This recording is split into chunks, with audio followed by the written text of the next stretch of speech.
Di film ini diceritakan kalau setiap orang memiliki kekuatan unik bawaan sejak lahir yang disebut roh pelindung yang bisa digunakan dalam sebuah pertarungan. Tingkat kekuatan roh pelindung dari masing-masing orang pun bervariasi, tergantung garis keturunan dan bagaimana roh pelindung tersebut dilatih. Ada yang sangat kuat dan ada juga yang lemah, bahkan dikategorikan sebagai roh pelindung yang sama sekali tidak berguna. Dan dunia bagi pengguna kekuatan roh pelindung disebut dunia Doulu. Berkisah tentang seorang pemuda yang sering bermimpi aneh, di mana dalam mimpi itu ia berada di sebuah padang rumput perak dengan diikuti suara wanita yang selalu memanggil-manggil namanya. Pemuda ini bernama Tangsan, anak seorang pandai besi yang hidup di sebuah desa bernama Desa Roh Mulia. Di desa tersebut ia hanya tinggal dengan ayahnya karena sang ibu sudah meninggal saat ia masih kecil. Di sela-sela kerjanya, ia menyempatkan diri untuk mempelajari buku kuno pemberian ayahnya yang mengajarkan berbagai macam jutsu. Salah satunya adalah mata iblis ungu yang memungkinkan penggunanya untuk melihat gerakan secepat apapun.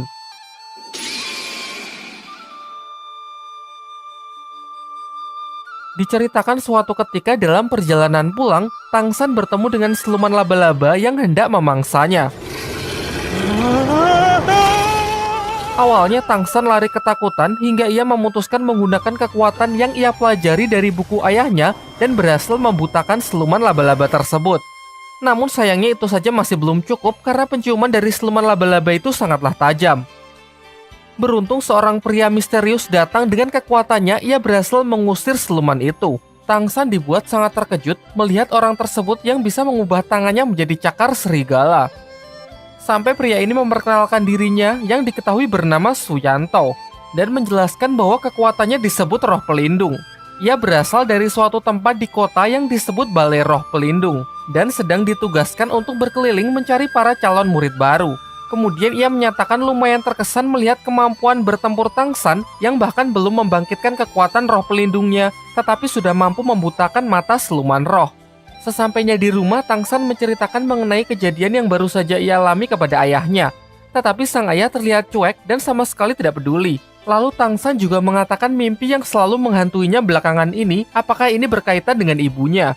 Tetapi sang ayah tidak menjelaskan apapun. Juga ia selalu merahasiakan cerita di balik kematian ibunya yang membuat Tangsan selalu bertanya-tanya. Di tempat lain, kepala desa menemui Suyanto yang ingin mengadakan semacam tes untuk menguji bakat para anak-anak di desa ini guna perekrutan calon murid baru yang akan dikirim ke Balai Roh Pelindung. Singkat cerita, kepala desa pergi ke rumah Tangsan untuk mengabarkan hal ini dan juga menyuruh Tangsan untuk ikut ambil bagian. Tetapi sayangnya sang ayah mendengar hal tersebut secara tegas melarangnya tanpa memberikan alasan apapun. Kemudian malam harinya ayah Tangsan membakar buku yang telah Tangsan pelajari dan menyuruhnya untuk tidak menceritakan kepada siapapun. Karena diliputi rasa penasaran, besoknya Tangsan pergi ke tempat ujian tes. Tetapi karena menghormati ayahnya, ia tidak ikut serta dan hanya mengintip dari jendela untuk melihat anak-anak lain membangkitkan kekuatan roh pelindungnya. Suyanto yang mengetahuinya menyuruh Tangsan agar mencobanya, karena tidak ada salahnya membangkitkan roh pelindung. Dan akhirnya terungkap dari tangan kanannya bahwa Tansang memiliki roh pelindung jenis tanaman, yakni rumput biru perak. Sayangnya, ia sedikit kecewa karena Suyanto mengatakan tidak ada yang spesial dari jenis ini karena lumrah dimiliki oleh orang-orang biasa. Lanjut ke tes tahap kedua yang dapat menunjukkan tingkat kekuatan dari roh pelindung. Semuanya pun dibuat sangat terkejut karena berbanding terbalik dengan jenis roh pelindungnya yang biasa-biasa saja karena roh pelindungnya memiliki kekuatan roh penuh yang sangat langka. Di tangan kirinya, Tansang merasa telah membangkitkan kekuatan roh pelindung yang lain. Namun ia memilih untuk menyembunyikannya. Karena keistimewaannya inilah, Suyanto memberikan undangan kepada Tangsan untuk bergabung dengan Balai Roh Pelindung. Setibanya di rumah, Tangsan berterus terang kepada ayahnya kalau ia tadi siang mengikuti ujian dan telah berhasil membangkitkan roh pelindung di tangan kanannya, yakni rumput biru perak. Selain itu, di tangan kirinya ia juga telah membangkitkan roh pelindung yang lain. Hal ini membuatnya memiliki roh pelindung ganda. Kemudian sang ayah meminta Tangsan berkonsentrasi untuk mengeluarkan kekuatan itu. Terlihat sebuah palu hitam muncul yang diketahui bernama Huotian. Sang ayah lalu menyuruh putranya tersebut agar menyembunyikan kekuatan tangan kirinya dari siapapun dan menjelaskan bahwa palu itu harus ia gunakan untuk melindungi roh pelindung di tangan kanannya. Singkat cerita, setelah melihat potensi putranya, sang ayah mengizinkan Tangsan untuk menerima undangan itu dengan 2 syarat. Yang pertama, Tangsan di sana hanya boleh belajar tanpa bergabung dengan Balai Roh Pelindung. Dan untuk syarat kedua, Tangsan harus membuat sebuah jarum besi dengan memukul besi berulang kali di titik yang sama.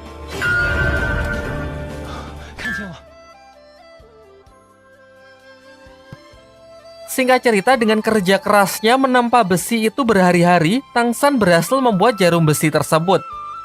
Dan akhirnya dengan ditemani kepala desa, ia pun berangkat memenuhi undangan tersebut ke kota Naoding. Sebelum berangkat, sang ayah juga menjanjikan kalau Tangsan berhasil menjadi seorang master roh terkuat, ia akan menceritakan mengenai ibunya. Singkat cerita, sampailah ia di Akademi Balai Roh Pelindung. Di depan pintu, ia bertemu dengan Master Xiao, seorang petugas di tempat tersebut. Tangsan lalu menunjukkan kekuatan roh pelindungnya, yaitu rumput biru perak, namun Master Xiao terlihat kurang tertarik. Di sana ia juga bertemu dengan siswa lain yang diketahui anak wali kota di kota tersebut, dan asistennya yang juga menjadi siswa di akademi ini. Sempat terjadi pertikaian di antara mereka karena anak wali kota ini benar-benar sombong. Tangsan lalu menceritakan kalau ia menerima undangan dari Suyanto karena memiliki kekuatan roh penuh yang sangat spesial. Mendengar hal itu, Master Xiao mengejarnya dan mulai menunjukkan ketertarikannya dengan Tangsan. Ia kemudian menyuruh Tangsan untuk menunjukkan tangan kirinya karena berdasarkan penelitiannya ia berteori kalau pemilik jenis roh pelindung rumput biru perak memiliki roh pelindung ganda. Tetapi Tangsan langsung menyangkalnya dengan mengatakan kalau ia hanya memiliki satu jenis roh pelindung. Kemudian Master Xiao berbaik hati mengantar Tangsan menuju asramanya. Di perjalanan, ia menceritakan bahwa diharuskan bagi siswa baru untuk membunuh kelinci demi melatih keberanian membunuh. Karena untuk menjadi seorang master roh nantinya akan membunuh roh siluman demi mendapatkan cincin roh yang berguna meningkatkan kekuatannya. Tetapi Tangsan yang tidak setuju dengan hal itu pergi untuk membebaskan kelinci-kelinci itu.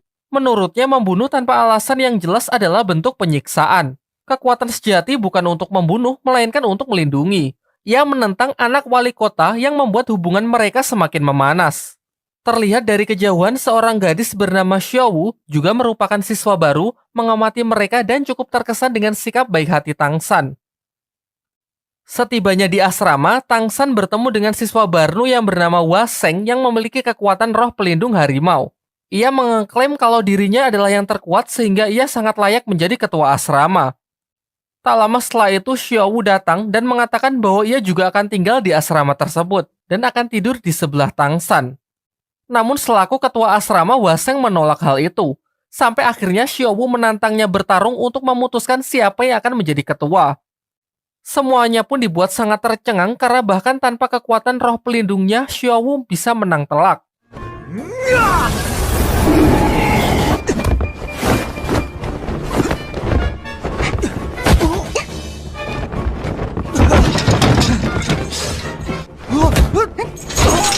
Menyaksikan hal itu, seisi asrama pun mengakuinya sebagai ketua yang baru. Tak lama setelah itu, petugas dari asrama wanita datang untuk membawa Xiaowu karena ternyata ia salah menempatkan Xiaowu yang harusnya berada di asrama wanita. Singkat cerita, Tangsan pergi menemui seorang pandai besi di dekat sana untuk melamar pekerjaan mengingat finansialnya yang kurang baik. Di sini Tangsan langsung menunjukkan kemampuan menempa besinya yang nampak sangat profesional sehingga ia pun diterima untuk bekerja di tempat tersebut. Malam harinya sepulang kerja, Tangsan kembali ke asrama untuk beristirahat. Namun tiba-tiba, Xiaowu yang menyelinap datang dan tidur di sebelahnya. Tangsan yang terlihat kelelahan karena sudah bekerja seharian mengabaikan hal tersebut dan hanya menganggapnya sebagai mimpi belaka. Baru di pagi harinya, semuanya pun dibuat sangat heboh karena hal itu ternyata benar-benar nyata. Sementara itu, anak wali kota yang masih penasaran dengan Xiaowu pergi menemuinya untuk mengajak makan bersama. Namun Xiaowu menolak ajakan tersebut dan memilih untuk pergi bersama Tangsan. Hal ini membuat si anak wali kota tersinggung dan mulai menaruh kebencian kepada Tangsan. Setelah jam makan siang, kelas pertama pun dimulai. Anak wali kota yang angkuh menantang Tangsan untuk sparring sekaligus melampiaskan amarahnya sebelumnya.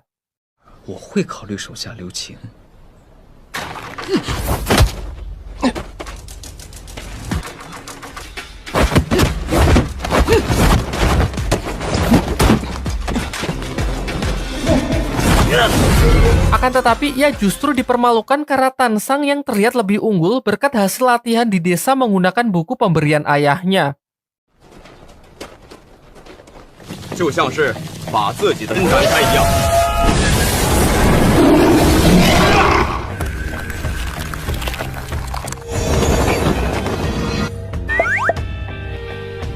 Di pelajaran selanjutnya, anak Pak Wali Kota yang tak bisa menerima kekalahan kembali menyerang Tangsan.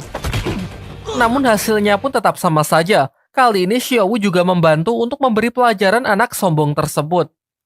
Sang guru lantas memisahkan mereka dan menghukum Tangsan dan juga Xiaowu untuk menyapu halaman di depan. Dan lagi-lagi bersama asistennya anak wali kota berbuat usil mengerjai mereka dengan memasang jebakan petasan. Sayangnya anak si wali kota harus menelan kekalahannya untuk sekian kali karena dengan mata ungu milik Tangsan ia dapat melihat jebakan itu dan membalikan situasi yang diharapkan.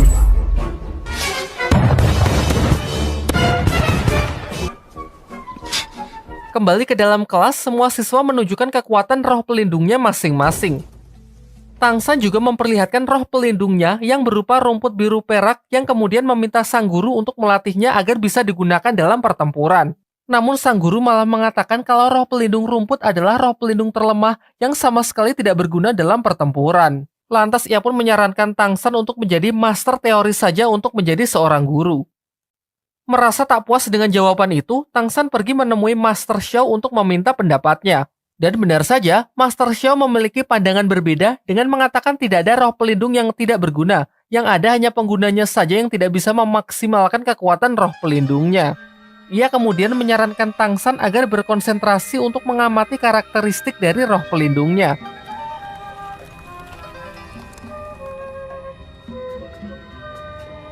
Singkatnya, dengan bantuan Xiaowu yang tanpa ia sengaja, Tangsan berhasil memahami karakteristik yang dimaksud. Lantas ia pun segera mengabarkan apa yang telah ia temukan ke Master Xiao. Setelah itu, Master Xiao membimbing Tangsan untuk mengeluarkan perwujudan dari roh pelindung rumputnya, juga menyarankan agar menjadi Master Roh tipe pengontrol. Hal ini karena roh pelindung milik Tangsan berupa benda hidup yang sangat fleksibel. Ternyata saran dari Master Xiao cukup berguna. Tangsan pun berhasil mengembangkan rumput kecilnya menjadi sebuah tali akar pohon, meskipun ia belum bisa mengontrolnya sama sekali.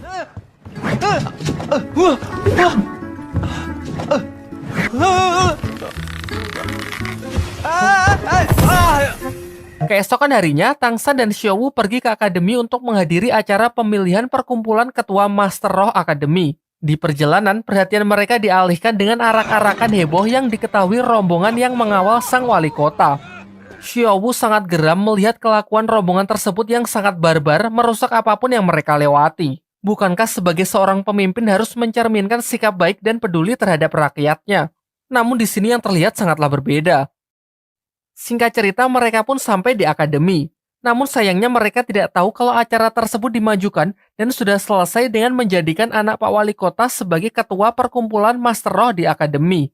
Tangsan yang melihat pergerakan mencurigakan lantas mengikutinya dan berhasil menyelinap. Di sanalah tempat si anak wali kota yang sedang menyerap kekuatan cincin roh dari seekor siluman roh yang telah ditangkapkan untuknya. Memang di dunia dahulu, diharuskan bagi setiap master roh untuk mendapatkan cincin roh guna menaikkan levelnya. Cincin roh sendiri didapat dari hasil membunuh seekor siluman roh. Meskipun anak wali kota itu bisa dikatakan curang karena ia tidak berburu siluman roh sendiri.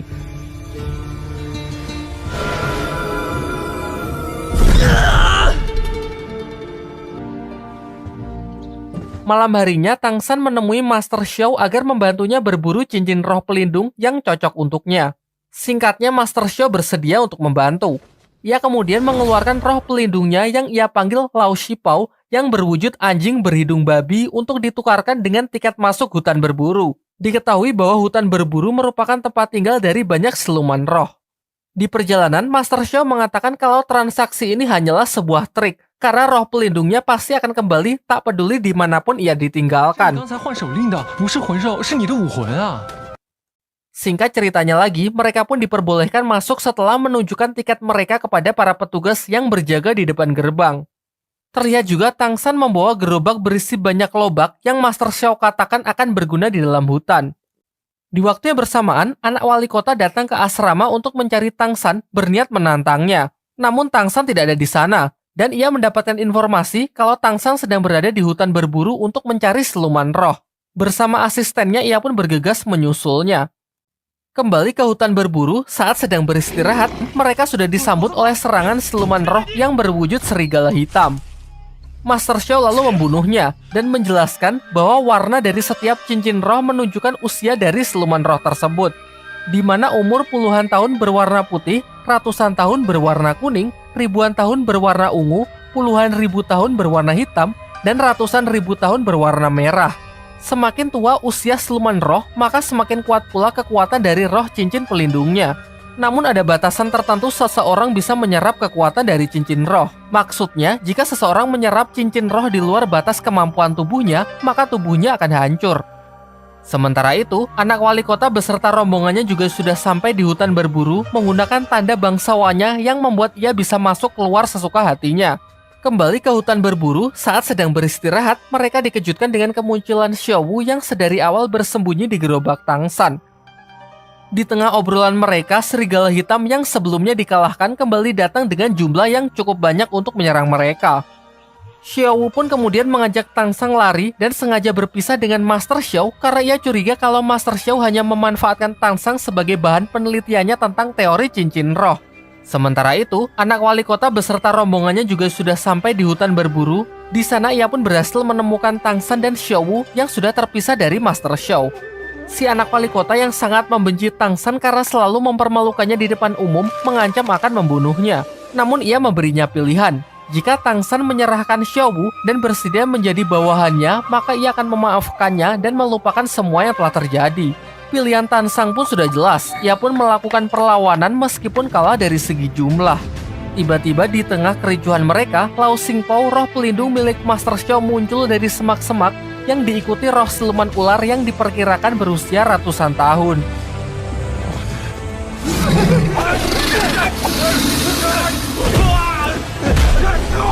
Ternyata ini semua adalah rencana dari Master Xiao yang sudah menyadari kedatangan anak wali kota. Sengaja memancing siluman roh ular untuk keluar mengalihkan perhatian mereka. Karena merasa takut, anak wali kota pun bersama pasukannya terpaksa mundur dari amukan roh siluman ular tersebut. Siluman ular itu kemudian mengamuk mengejar Tang San dan melukai Master Xiao, sampai akhirnya ketiganya pun bekerja sama untuk melumpuhkan siluman tersebut.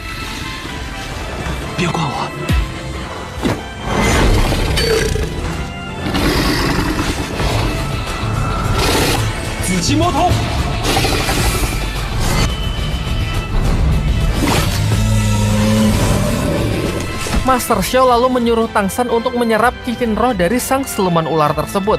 Karena berdasarkan teorinya, tubuh Tang San cukup mampu untuk menampung kekuatan siluman roh berumur 400 tahun. Namun Xiaowu melarangnya, karena terbukti sudah tujuan Master Xiao yang sebenarnya hanya ingin menguji kebenaran dari teorinya. Terjadilah dilema singkat di dalam diri Tang San. Xiaowu yang melarang khawatir kalau teori tersebut salah, maka tubuh Tang San akan langsung hancur. Sementara di sisi lain, pasukan anak Pak Wali Kota akan segera datang untuk melanjutkan niatnya menghabisi mereka. Dan benar saja, tak lama setelah itu rombongan anak wali kota sudah datang menyusul mereka. Hingga akhirnya Tang San memutuskan percaya kepada Master Xiao untuk menyerap cincin roh tersebut dan menerima seluruh resikonya. Akhirnya, Tang San memutuskan percaya kepada Master Xiao untuk menyerap cincin roh tersebut dan menerima seluruh resikonya. Sementara itu, rombongan anak wali kota sudah datang menyusul untuk menghabisi mereka. Keadaan pun semakin memburuk karena efek samping dari penyerapan tersebut sangatlah menyakitkan sehingga Tang San tidak memungkinkan untuk bertarung. Beruntung Master Xiao masih mempunyai sisa tenaga untuk mengeluarkan senjata rahasianya yang berupa gas beracun dari roh pelindungnya sehingga memberikan kesempatan bagi Tang San dan Xiaowu untuk melarikan diri. Dibawalah Master Xiao ke akademi oleh anak wali kota sebagai sandera yang diancam akan dibunuh jika Tang San tak juga muncul. Sedangkan Tang San sendiri masih bersama Xiaowu di hutan berburu untuk menyempurnakan penyerapan cincin roh silumannya.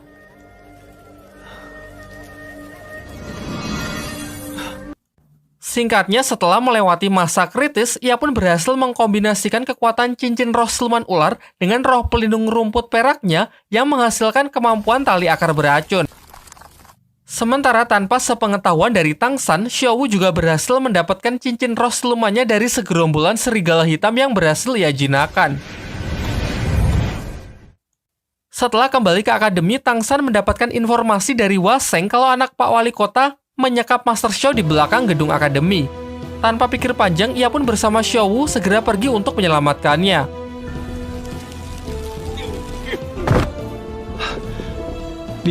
Ketika mereka telah berhasil bertemu dengan Master Xiao atas arahan dari Waseng, tiba-tiba saja sebuah perangkap yang berlapis listrik bertegangan tinggi jatuh dan mengurung Xiao Wu.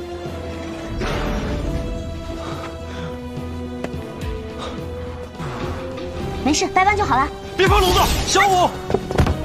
Ternyata ini adalah sebuah perangkap yang sudah disiapkan oleh anak si wali kota. Ia sengaja menyuruh Waseng untuk buka mulut memancing Tansan dan Xiao Wu supaya masuk ke ruangan ini. Walaupun Waseng juga terpaksa melakukan hal tersebut karena si anak wali kota telah mengancam akan membunuh keluarganya. Di sini kemudian anak wali kota mengatakan bersedia membebaskan Xiao Wu asalkan Tangsan memenuhi dua syaratnya. Pertama, memperkenalkannya kepada Suyanto, Master Roh yang merekomendasikan Tangsan kemarin.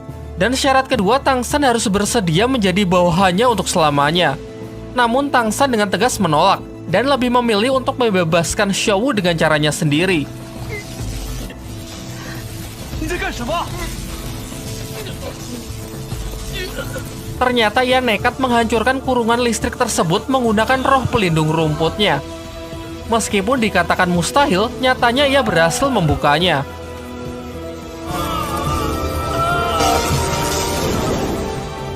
Sayangnya efek samping dari aksi gilanya tersebut membuat roh pelindungnya kini menjadi hancur. Menurut Master Xiao, untuk memulihkan roh pelindungnya, Tangsan harus segera menyerap cincin roh siluman keduanya yang harus bertipe tumbuhan. Sadar mereka tidak akan bisa menang, Master Xiao yang sudah terlepas menggunakan kekuatannya untuk membuat kelompok anak Pak Wali Kota jatuh pingsan, sehingga mereka punya waktu untuk melarikan diri.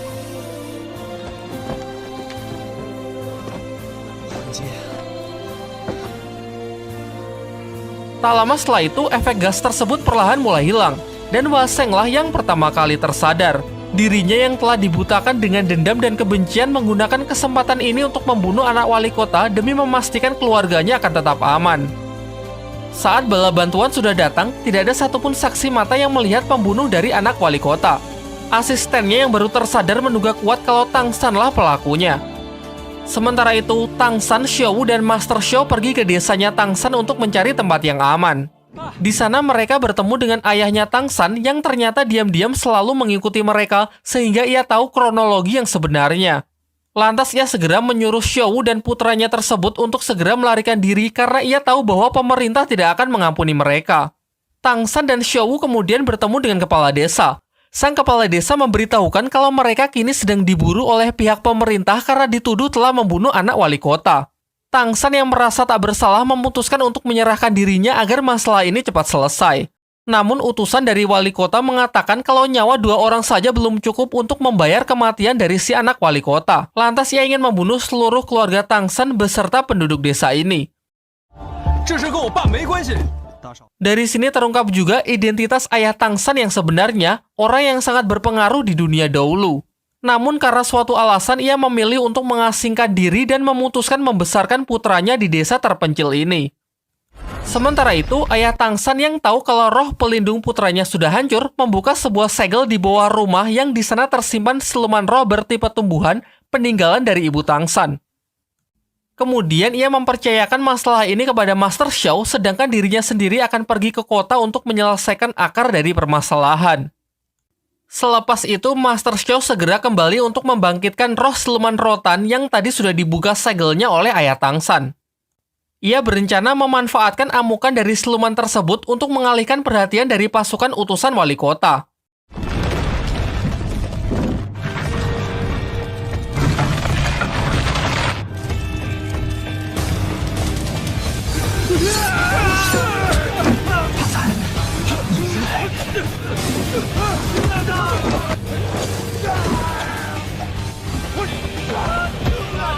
Sejauh ini berjalan sesuai rencananya. Karena keributan tersebut, Tangsan dan Xiao Wu berhasil melarikan diri dengan masuk ke dalam rumah. Master Xiao lalu menjelaskan bahwa siluman roh ini berumur 600 tahun. Sangat cocok menjadi cincin roh kedua Tangsan, juga demi menghidupkan kembali roh pelindung rumput perak yang sebelumnya telah hancur. Di luar dugaan, utusan wali kota memiliki roh pelindung listrik yang sangat kuat. Ia mampu bertahan dari serangan-serangan roh siluman tanaman tersebut.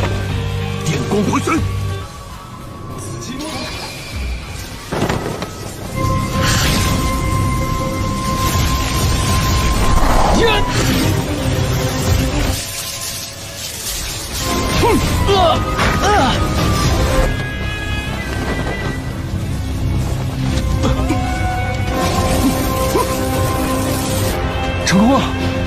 Singkat cerita, berkat bantuan dari Xiao Wu dan amukan dari siluman roh, Tang San pun berhasil mengalahkan utusan wali kota tersebut. Setelah pertarungan itu, roh siluman pun melemah. Kesempatan inilah yang dimanfaatkan Tang San untuk menebangnya demi mendapatkan cincin keduanya. Karena penyerapan dua cincin roh dalam waktu yang berdekatan membuat tubuh Tang San sangat kesakitan. Xiao Wu yang melihat Tang San sangat menderita, memberikan sedikit energinya untuk membantu Tang San. Singkatnya, Tang San pun berhasil melewati masa kritis dan mendapatkan cincin roh keduanya. Di waktu yang bersamaan, ayah Tang San sudah sampai di kota, menghentikan rombongan dari wali kota dan sendirian ia dapat mengalahkan para pengawal tersebut demi membunuh sang wali kota. Diperlihatkan malam harinya, alih-alih berduka atas kematian pemimpinnya, para warga pun sangat senang karena kini mereka telah terbebas dari wali kota yang kejam yang selalu menindas rakyatnya. Kembali ke rumah Tang San. Terlihat mereka tengah merapikan tempat itu yang sebelumnya heboh akibat bentroknya dengan pasukan wali kota. Tiba-tiba, Master Xiao mendapatkan telepati dari ayah Tang San agar menemuinya di luar rumah tanpa memberitahukan yang lain. Ayah Tang San memberikan sebuah obat kepada Master Xiao yang dapat membantu Tang San dalam proses penyembuhan roh pelindungnya. Sekaligus ia juga ingin berpamitan karena mulai sekarang ia akan mempercayakan putranya kepada Master Xiao dan meminta agar identitasnya tetap dirahasiakan dari Tang San. Namun ternyata Tang San tidak sepolos itu. Ia pun menyusul Master Xiao dan mengatakan mustahil ia tidak dapat merasakan hawa keberadaan dari ayahnya. Ia kemudian berjanji akan berlatih lebih giat untuk membuktikan bahwa ia bisa menjadi master roh yang terkuat. Baru setelah itu ia akan menagih janji ayahnya untuk menceritakan sejarah lengkap mengenai keluarganya. Ma! Singkat cerita, setelah perpisahan mereka, Tang San meminta Master Xiao agar kembali memasukkannya ke Akademi Balai Roh Pelindung. Namun Master Xiao ragu kalau mereka akan diterima kembali setelah semua yang terjadi. Ia pun menyarankan Tang San untuk masuk ke akademi lain yang bernama Akademi Sri Lanka. Meskipun tempat itu berisi orang-orang aneh dan berdiri independen tanpa terikat dengan organisasi apapun. Menurutnya itu akan menjadi tempat yang cocok untuk Tang San. Lalu karena bimbingan Master Xiao selama ini yang baginya sangat berguna, Tang San pun memberikan penghormatannya yang sekaligus menjadi simbol ikatan guru dan murid di antara mereka. Di tengah heningnya malam, Xiao Wu menghampiri Tang San yang terlihat merenung di depan api unggun. Singkatnya, mereka pun sepakat mengikat persaudaraan adik dan kakak dan berkomitmen akan menjaga satu sama lain mengingat kini mereka merasa sudah tidak punya siapa-siapa lagi. Besoknya, Master Xiao mengantar mereka ke tempat pendaftaran Akademi Sri Lanka. Ia menyuruh Tang San dan Xiao Wu masuk sedangkan ia sendiri akan menunggunya di luar. Di sini, Tang San yang tak memiliki cukup uang untuk biaya pendaftaran ataupun uang gedung tetap diterima di akademi karena sikap jujurnya. Pada saat yang bersamaan, ia juga bertemu dengan beberapa siswa lain yang mendaftar, seperti Su Ying yang daftar dengan motivasi ingin bertarung melawan Dai Mubai, seorang murid senior yang juga bertugas sebagai panitia pendaftaran. Juga ada pendaftar lain, seorang wanita misterius yang bernama Hulena. Singkat cerita, siswa senior lain yang bernama Ousike berbaik hati mengantar mereka menuju asrama akademi yang sudah disediakan. Malam harinya, secara mengejutkan, seorang pria misterius datang membuat onar menyerang asrama para calon siswa baru akademi. Ia mengaku memiliki dendam pribadi dengan Akademi Sri Lanka dan berniat menghancurkan akademi tersebut beserta seluruh siswa-siswanya. Pria ini pun tidak main-main. Dengan kejamnya, ia membunuh Ousike, siswa senior yang tadi siang mengantar Tang San ke asrama.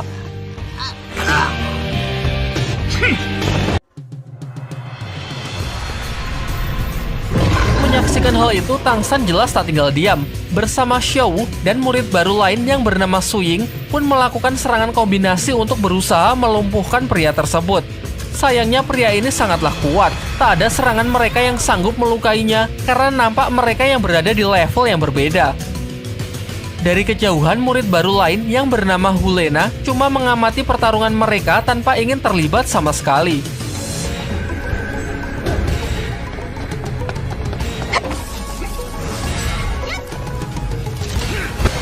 Keadaan pun kian memburuk karena pihak Tang San yang sudah mengerahkan seluruh tenaganya tak sedikit pun mampu memberikan serangan yang berarti. Sampai akhirnya ketika Tang San melihat pria tersebut menyakiti Xiaowu, seketika emosinya pun bangkit dan mulai mencoba sesuatu yang baru, yaitu dengan menggabungkan teknik rohnya dengan kekuatan yang pernah ia pelajari dari buku ayahnya.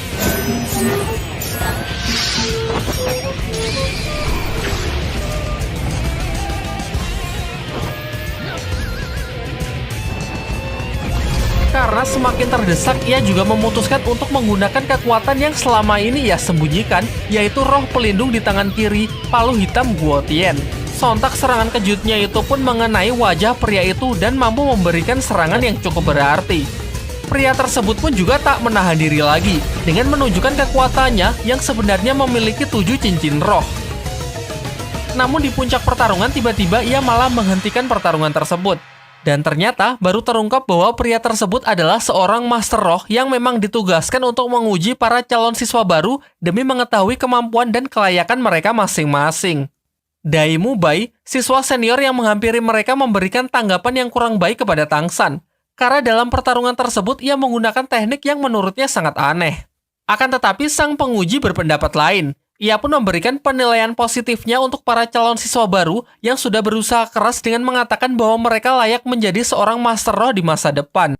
Terlebih lagi justru Tang San lah yang banyak memberikan ia kejutan. Terlihat Dai Mubai ini memang sedikit angkuh, merasa paling kuat karena telah memiliki 3 cincin roh. Singkat cerita, mereka pun dinyatakan lulus dan resmi menjadi siswa di Akademi Sri Lanka, termasuk Lena yang padahal sama sekali tidak terlibat dalam pertarungan tersebut. Keesokan harinya, semua murid dibawa ke sebuah desa kecil yang dikatakan sebagai tempat belajar mengajar di Akademi Sri Lanka. Mereka tidak memiliki gedung layaknya Akademi Balai Roh Pelindung karena telah menyatakan sebagai lembaga independen yang berakibat buruk pada finansialnya. Di sini si kepala akademi curiga dengan Lena yang memiliki aura berbeda dari anak lainnya. Ia pun lantas mengajaknya ke sebuah ruangan untuk bicara empat mata. Dan benar saja, ternyata Hulena adalah orang dari Balai Roh Pelindung. Ia datang bersama Suyanto sebagai pengawalnya yang telah dilumpuhkan terlebih dahulu oleh si kepala Akademi Sri Lanka. Namun Lena menyangkal kalau ia berada di bawah perintah tempat asalnya, karena ia datang ke akademi ini atas kemauannya sendiri. Hulena tahu kalau Akademi Sri Lanka telah memutuskan hubungan kerjasama dengan Balai Roh Pelindung. Hal ini berdampak buruk pada ekonomi mereka karena tak mendapatkan bantuan dari pihak manapun. Ia lantas mengiming-imingi si kepala akademi dengan sejumlah uang dan berjanji akan membantu memperbaiki perekonomian Sri Lanka. Singkat cerita, si kepala akademi pun setuju dan mengizinkan Lena untuk tetap tinggal menjadi siswa di sini dengan syarat Suyanto tidak boleh lagi mengikutinya. Di sisi lain, secara tak sengaja Tang San melihat Suyanto yang berjalan keluar. Karena rasa penasarannya, ia pun memutuskan mencari informasi ke kota. Setibanya di kota, ia kembali bertemu dengan Master Xiao. Master Xiao mengatakan bahwa ia juga melihat Suyanto dan Hulena yang merupakan orang dari Balai Roh Pelindung masuk ke Akademi Sri Lanka. Ia lalu memperingatkan Tang San agar lebih waspada karena kemungkinan mereka diutus untuk menangkapnya. Ia menjelaskan meskipun wali kota telah mati, namun itu tak menghapuskan nama Tang San dari daftar buronan yang diduga terlibat dalam insiden tersebut. Singkatnya, karena merasa khawatir, Master Xiao pun memutuskan untuk masuk menjadi bagian dari Akademi Sri Lanka agar bisa terus memantau Tang San. Ia kemudian pergi ke akademi untuk melobi si kepala akademi. Diperlihatkan, kepala akademi cukup terkejut melihat kedatangan dari Master Xiao karena terungkap bahwa ternyata mereka adalah teman lama yang sudah bertahun-tahun tidak bertemu. Master Xiao lalu mengatakan motivasi kedatangannya yaitu untuk menyelidiki lebih lanjut mengenai tujuan orang dari Balai Roh Pelindung yang datang ke akademi ini. Sekaligus untuk mengawasi Tang San sesuai mandat dari ayahnya. Sang kepala akademi pun menyambut baik kedatangannya untuk bergabung dan menyarankannya untuk menjadi guru sebagai pengajar bagian teori. Singkatnya, ia pun memperkenalkan Master Xiao sebagai guru baru yang akan mengajar tentang teori roh kepada para siswa. Di penginapan, Dai Mubai bersikap sinis kepada Tang San karena menganggapnya sebagai penganut ajaran sesat setelah melihatnya menggunakan teknik aneh dalam ujian kemarin. Selain itu, Dai Mubai juga meragukan kredibilitas dari Master Xiao yang menjadi guru baru. Menurutnya, praktek dan latihan bertarung jauh lebih penting daripada hanya sekedar belajar teori. Malam harinya, secara tak sengaja, Master Xiao mendengar pembicaraan kepala akademi dengan seorang warga lokal. Dari sini pun terungkap bahwa ternyata setiap uang yang dikumpulkan Akademi Sri Lanka digunakan untuk membantu perekonomian warga desa. Hal inilah yang membuat Akademi Sri Lanka sangatlah miskin. Singkat cerita, beberapa hari pun telah berlalu. Terlihat Master Xiao sangat bersemangat mengajarkan seluruh teori-teori mengenai dunia roh kepada para siswa. Meskipun Dai Mubai nampak sama sekali tidak tertarik karena sejak awal ia sudah menganggap teori tidak akan berguna dalam pertempuran. Untuk membangkitkan kembali semangat dari para siswa, kepala akademi pun menjelaskan kalau di desa sebelah banyak laporan yang mengatakan sering terjadi hal aneh. Lantas ia pun memberikan para siswa tersebut sebuah misi untuk datang ke desa itu dan menyelesaikan semua permasalahan di sana. Hal ini juga bertujuan sebagai ujian untuk mengetes sudah sejauh mana kemampuan mereka, baik kemampuan individu maupun kerjasama. Singkat cerita, para siswa pun sudah sampai di desa yang dimaksud. Namun begitu masuk, mereka sudah melihat banyak sekali kejanggalan. Ada banyak sekali ayam kampung yang berkeliaran tanpa terlihat satupun warga desa yang merawatnya.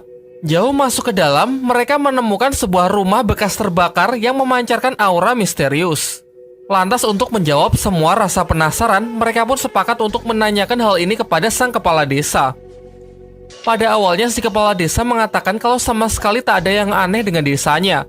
Mengenai rumah yang bekas terbakar tersebut hanyalah sebuah insiden kebakaran biasa. Singkat cerita, berkat ketelitian Tang San, si kepala desa pun mulai bicara kalau memang ada kejanggalan. Yaitu saat kebakaran berlangsung, ia melihat ada sosok misterius berasap yang jelas bukan wujud dari manusia. Namun tak ada satupun warga yang mengetahui mengenai keberadaan makhluk tersebut. Hanya ada seorang anak yang selamat, tetapi ia bersikap sangat aneh setelah insiden tersebut. Anak itu bernama Mang Ho Jun. Namun sayangnya di sini si kepala desa nampak tak ingin membicarakan hal itu lebih jauh dan cenderung terlihat merahasiakan sesuatu. Menyadari hal itu, Tang San pun tak lagi mendesaknya dan berhenti bertanya agar si kepala desa merasa lebih tenang. Sementara Dai Mubai di sini cukup dibuat kesal oleh Tang San yang terlihat lebih profesional menanggapi situasi. Sedangkan ia sebagai siswa senior justru merasa terlihat amatir di depan anak-anak lain. Akan tetapi, meskipun di depan mengiyakan setiap perkataan si kepala desa, di belakang Tang San menyarankan semuanya agar mencari petunjuk sendiri di sekeliling desa. Hal ini karena jika mereka terus mendesak si kepala desa untuk bicara, bisa-bisa mereka malah diusir sebelum menyelesaikan apapun. Di antara mereka, Hulena lah yang menemukan anak tersebut di sebuah rumah bersama siluman asap yang dibicarakan kepala desa sebelumnya. Namun anak itu terlihat mengalami trauma berat dan malah lari ketakutan menjauhi Lena. Sementara Tang Shan dan Xiao datang terlambat, sedikit kesal karena Hulena membiarkan anak itu pergi begitu saja. Malam harinya, Tang San pergi ke tempat kepala desa untuk kembali mencoba mengorek informasi. Sayangnya si kepala desa mengatakan kalau ia sama sekali tak tahu keberadaan dari Mang Ho Jun. Dari sini kecurigaan Tang San pun semakin kuat kalau si kepala desa memang sengaja menyembunyikan sesuatu. Ia kemudian berbicara kepada Dai Mubai mengenai si anak Mang Ho Jun dan siluman asap yang tadi siang dilihat oleh Lena. Selain itu, di desa ini banyak sekali hal yang menurutnya sangat aneh. Salah satunya bagaimana bisa ada begitu banyak ayam namun sama sekali tak ada kotoran di tanah. Ditambah lagi semenjak mereka menginjakan kaki di desa ini, para ayam-ayam itu seakan mengawasi gerak-gerik mereka. Dan benar saja, sesuai dugaan Tang San, ternyata si kepala desa memang menyembunyikan Mang Ho Jun di tempatnya dan rutin memberinya semacam obat. Dari kejauhan, Hulena diam-diam mengawasi si kepala desa yang dari belakangnya diikuti siluman asap yang ia lihat tadi siang. Ia pun lantas mengikuti makhluk itu sampai akhirnya makhluk itu menghilang di depan sebuah pintu. Di sisi lain, Su Ying bertemu dengan Dai Mubai dan memperkenalkan dirinya sekaligus memberitahukan alasan mengapa ia ingin bertarung dan mengalahkan Dai Mubai. Akhirnya terungkap bahwa Su Ying sebenarnya adalah calon istri dari Dai Mubai yang menjadi korban perjodohan orang tua mereka. Meskipun perjodohan itu sudah lama sekali yang membuat Dai Mubai sendiri juga sudah lupa. Tujuan Su Ying mengalahkannya adalah agar ia bisa membatalkan perjodohan tersebut. Terungkap sebenarnya Dai Mubai pun juga tak menginginkan perjodohan tersebut. Tiba-tiba Tang San dan Xiao yang sedang menguping dikagetkan dengan kedatangan Hulena dari belakang. Xiao kemudian menceritakan semua yang telah ia dengar mengenai hubungan rumit antara Su Ying dan Dai Mubai. Hulena yang sejak awal tertarik dengan Dai Mubai menjadi semakin penasaran. Ia pun kemudian mendekatinya dan mengatakan mengenai rumah yang ia temukan sebelumnya dan bersedia mengantarkan Dai Mumbai ke sana asalkan Dai Mumbai mau menceritakan mengenai perjodohannya. Singkat cerita, mereka berdua pun berangkat diikuti oleh Tang San dan Xiao yang dari tadi sudah menguping pembicaraan mereka. Ternyata di balik pintu itu terdapat sebuah dimensi lain yang menyerupai desa ini. Sepertinya tempat ini memang sengaja diciptakan oleh si siluman asap. Namun belum jauh berjalan, mereka langsung diserang oleh si siluman asap. Di luar dugaan, siluman itu sangatlah kuat. Bahkan Lena dan Dai Mumbai pun sama sekali tak punya kesempatan untuk mengalahkannya.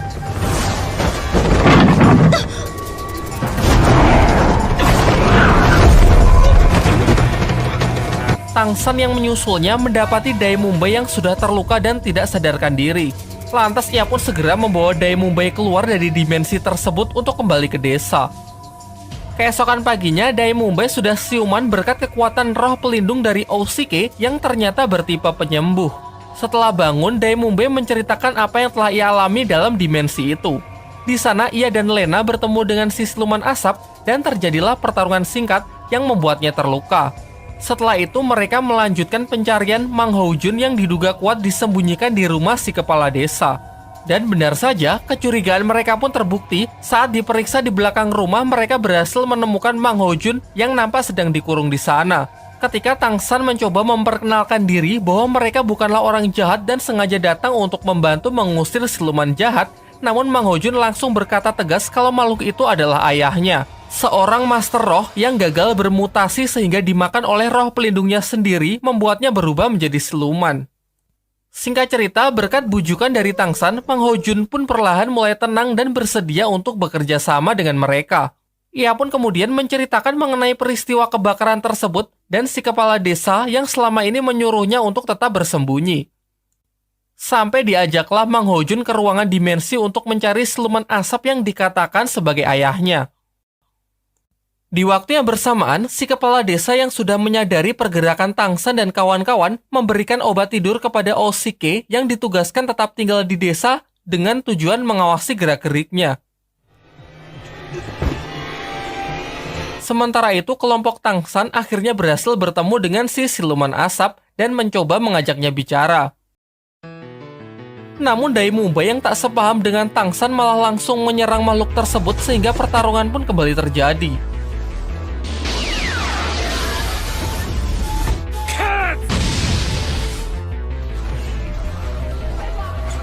Tak ada pilihan lain, Tang San pun juga ikut dalam pertarungan itu. Tetapi ia justru membantu siluman asap tersebut untuk menghindari seluruh serangan dari Su Ying dan Dai Mumbai. Di sini Tang San menyadari sesuatu, bahwa sebenarnya makhluk itu sama sekali tak berniat melukai siapapun. Pertarungan terjadi karena pihak Tang San lah yang menyerangnya terlebih dahulu. Sayangnya keributan itu dimanfaatkan oleh si kepala desa untuk menarik Mang Houjun menjauh. Ia kemudian meyakinkan Mang Houjun supaya tidak mempercayai orang-orang dari Sri Lanka itu karena mereka itu adalah orang-orang jahat. Ia kemudian pergi ke sebuah rumah yang ternyata di dimensi ini rumah yang seharusnya terbakar masih utuh. Namun rumah tersebut memiliki semacam penghalang yang diciptakan si siluman asap di mana penghalang tersebut dapat membakar siapapun yang melewatinya. Lantas kepala desa pun menyuruh Mang Houjun lah yang masuk terlebih dahulu untuk membukakan jalan bagi dirinya. Karena ia percaya bahwa si siluman asap itu tidak akan menyakiti Mang Houjun. Dari belakang ternyata Wu Lena mengikutinya dan berhasil membuat si kepala desa jatuh pingsan sebelum ia dapat menyusul Mang Houjun. Singkat cerita, bersama Xiao, Lena pun masuk ke rumah tersebut untuk menyusul Mang Houjun demi memecahkan teka-teki yang selama ini belum terungkap. Ternyata di dalam rumah itu tersimpan roh pelindung legendaris yaitu Phoenix Api, peninggalan leluhur desa yang sengaja diwariskan secara turun-temurun dan pada generasi ini Mang Houjun lah yang terpilih menjadi pewarisnya. Singkat cerita, Mang Houjun pun berhasil menyerap kekuatan dari roh pelindung Phoenix Api. Namun sayangnya karena pengaruh ucapan dari si kepala desa sebelumnya yang mengatakan orang-orang dari Sri Lanka berniat jahat, dengan brutal ia pun menyerang mereka.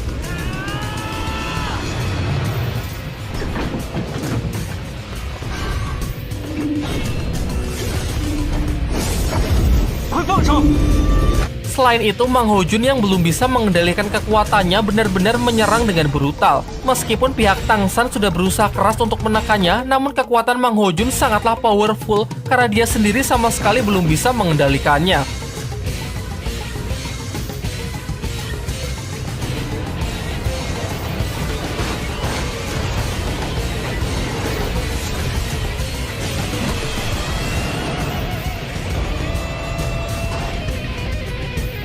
Beruntung di tengah pertarungan itu, si siluman api yang terungkap adalah ayah Mang Hojun merasuki tubuh putranya tersebut demi membantunya mengontrol kekuatan Phoenix Api. Ia juga berusaha meyakinkannya bahwa sebenarnya kepala desa lah yang jahat karena obat yang selalu diberikan kepada putranya itu adalah ramuan yang mempercepat mutasi roh pelindung. Dikatakan jika mutasi berhasil, kekuatan roh pelindung orang tersebut akan menjadi berkali-kali lipat. Namun bukannya tanpa resiko. Karena jika orang yang meminumnya tak cukup kuat, maka tak hanya mutasinya gagal, tetapi orang tersebut akan dimakan oleh roh pelindungnya sendiri dan berubah menjadi siluman roh untuk selama-lamanya. Hal inilah yang terjadi kepada ayah Mang Hojun. Berkat bantuan dari ayahnya, sejenak Mang Hojun pun bisa lebih tenang. Namun emosinya yang masih belum stabil membuatnya mengamuk sekali lagi.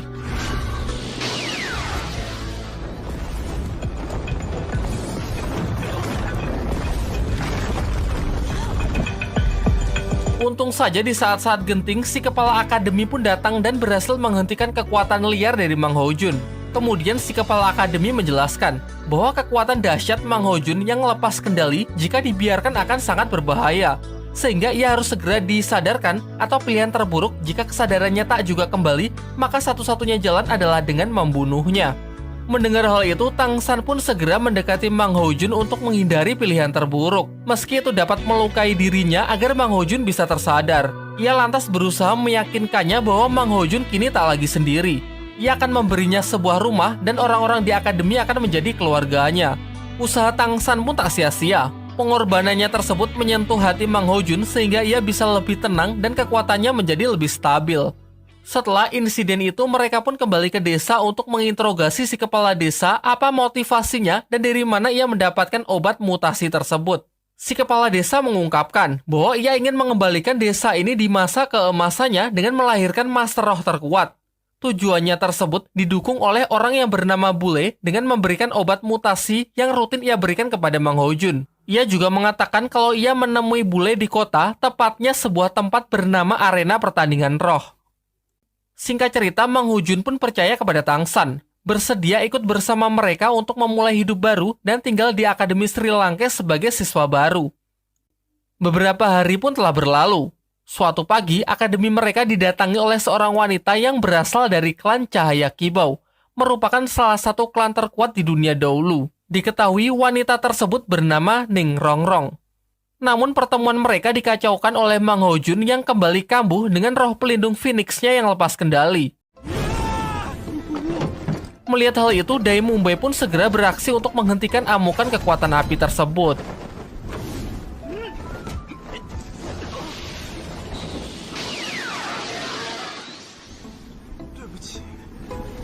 Tak lama setelah itu, Pak Kepala Akademi datang untuk menemui Ning Rongrong.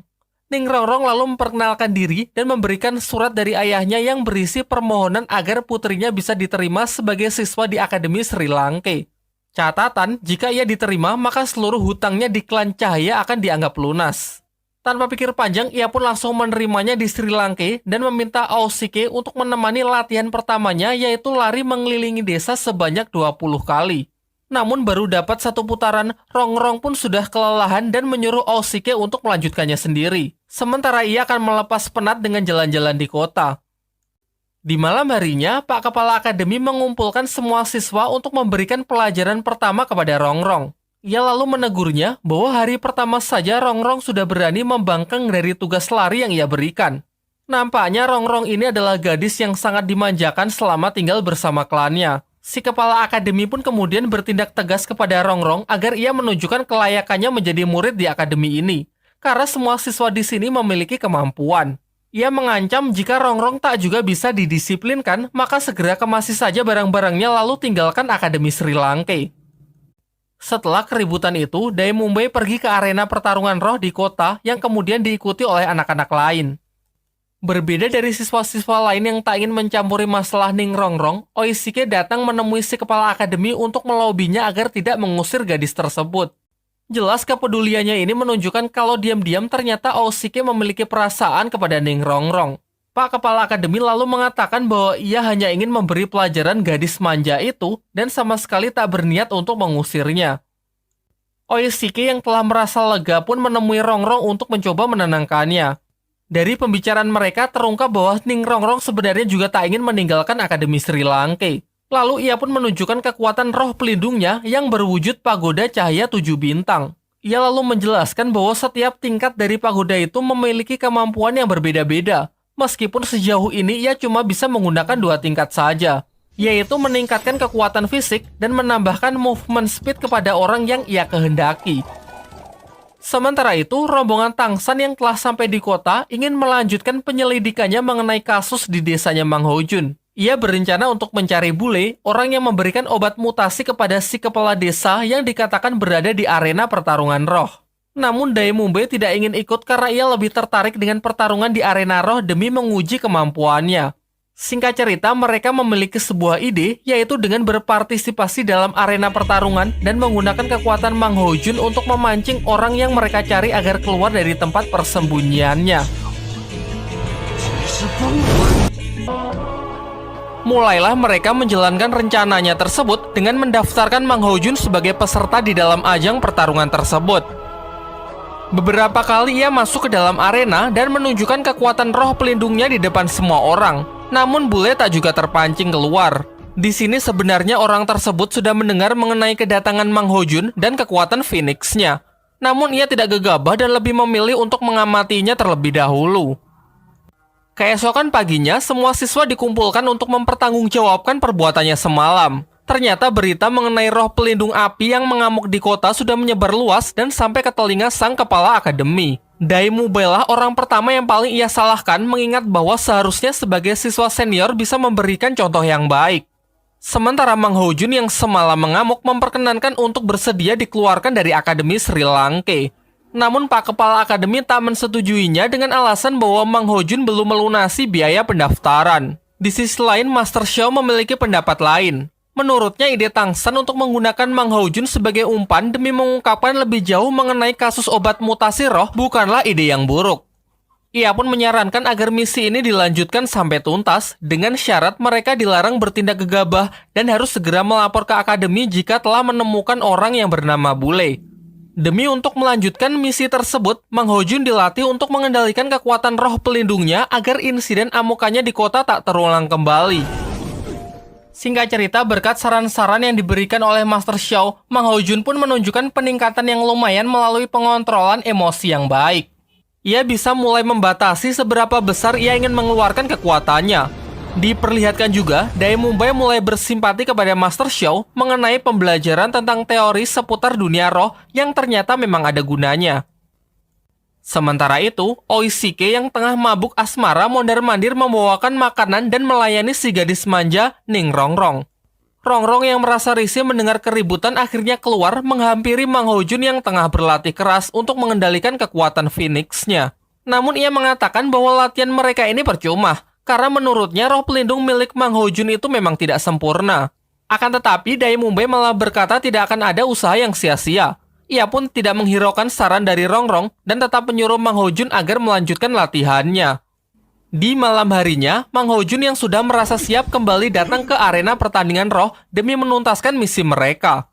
Sayangnya meskipun ia sudah berhasil mengendalikan kekuatan Phoenix, orang yang mereka cari tidak juga muncul. Ditambah lagi, uang mereka juga semakin menipis jika harus terus-terusan mengikuti acara tersebut. Singkat cerita, mereka pun sadar bahwa pertarungan yang mereka sajikan selama ini memang kurang menarik karena tak ada lawan yang sanggup mengimbangi Mang Hojun. Lantas Dai Mumbai memiliki sebuah ide di mana kali ini ialah yang akan maju sebagai penantang Mang Hojun agar pertandingan bisa lebih seru sehingga dapat menarik perhatian dari banyak orang.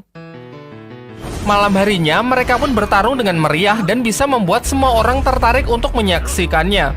Jelas kekuatan Dai Mumbai ini tidak bisa diremehkan. Diperlihatkan, tak hanya mampu menghindar, ia bahkan mampu bertahan dari panasnya api Phoenix yang ditembakkan Mang Hojun sampai Mang Hojun sendiri kelelahan karena kehabisan tenaga.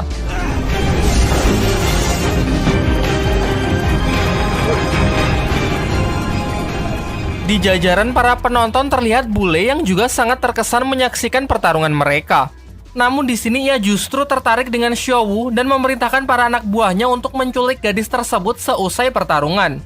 Singkat cerita, di jalanan yang sepi, Tang San dan Xiao Wu dihadang oleh orang-orang suruhan Bule. Semuanya jelas, Pak Kepala Akademi menyuruh Tang San agar merahasiakan hal ini kepada anak-anak lain.